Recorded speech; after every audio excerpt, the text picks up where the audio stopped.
Assalamu alaikum wa rahmatullahi wa barakatuh.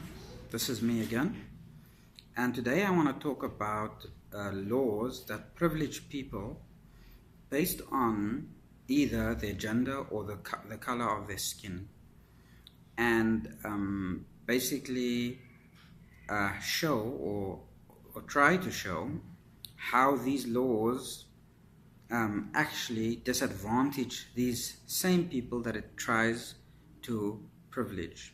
Not only does it disadvantage the very people that it tries to privilege, but it also creates a lack of efficiency in organization and in the country.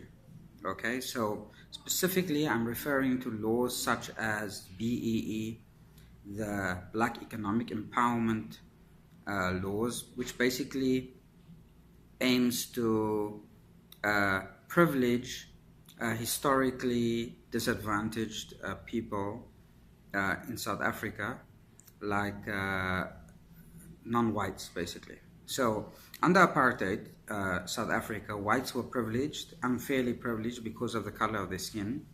In order to counter this unfair privilege of white South Africans, our government introduced the policy of BEE to privilege formerly underprivileged people who were oppressed and marginalized under apartheid South Africa. As part of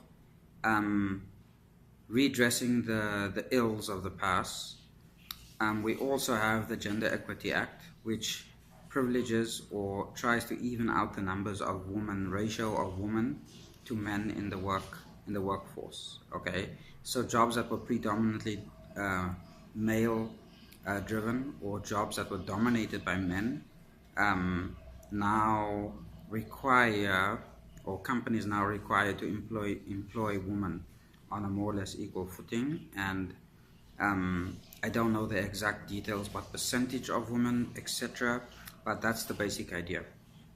Okay, so on the surface of it, it sounds like a reasonably good idea, affirmative action, redressing the ills of the past, privileging people who were formerly underprivileged and unduly discriminated against, etc.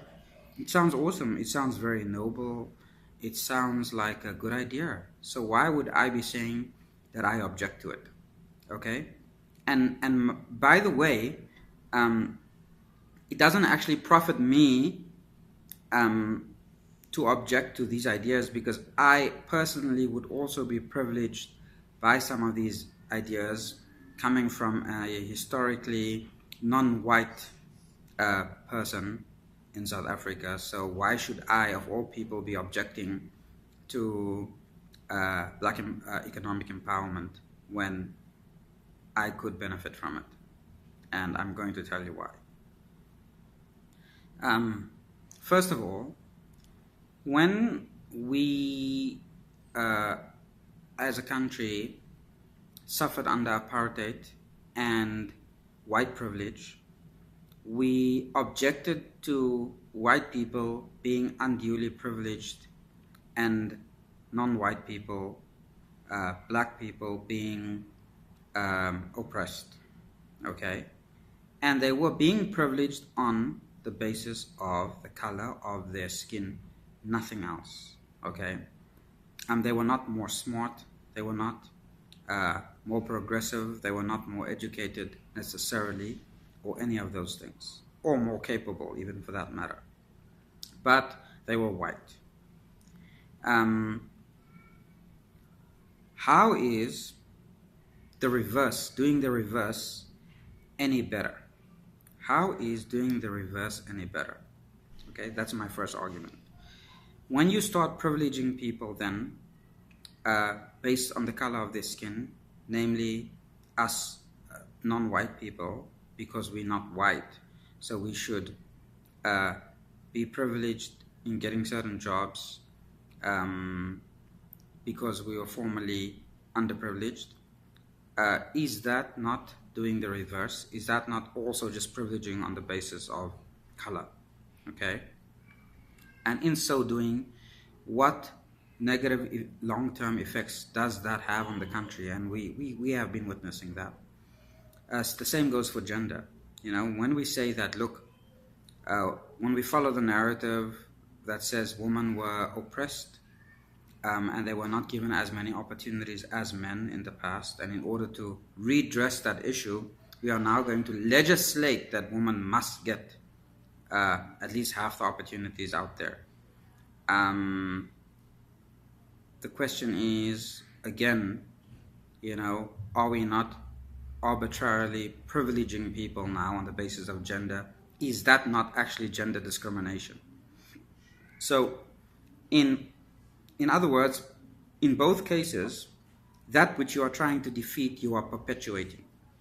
That which you have an outcry against, you are actually enforcing.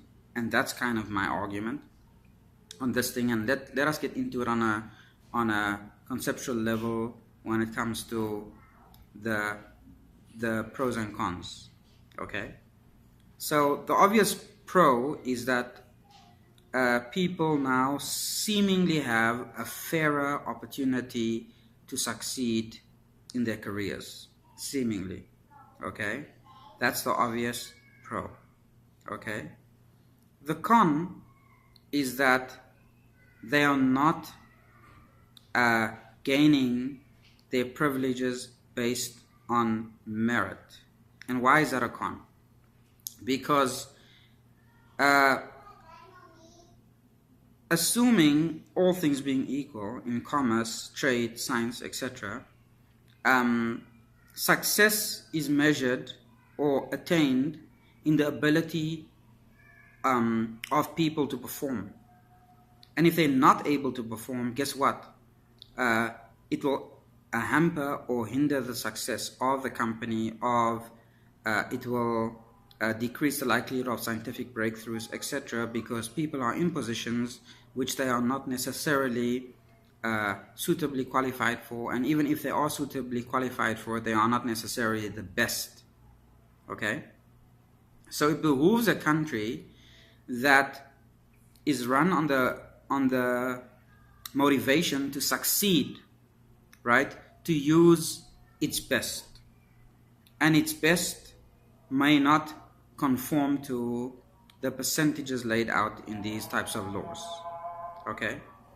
So I will be stopping there because the call to prayer for the afternoon prayer is being called outside, and we will pick up on this discussion later. Thank you very much.